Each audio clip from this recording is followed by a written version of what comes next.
Mutton கோதுமை ரவை உப்புமா எப்படி பண்ணணும்னு பார்க்கலாமா?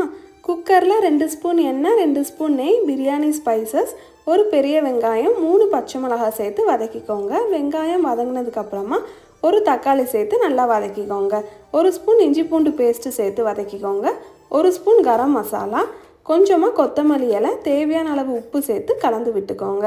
இது கூடவே வாஷ் பண்ணி வச்சுருக்க மட்டனையும் சேர்த்து நல்லா மிக்ஸ் பண்ணி கொடுத்துக்கோங்க. 2 ஸ்பூன் தயிர், மட்டன் வேகிறதுக்கு 1 கப் தண்ணி ஊற்றி 6 விசில் வச்சு எடுத்துக்கோங்க.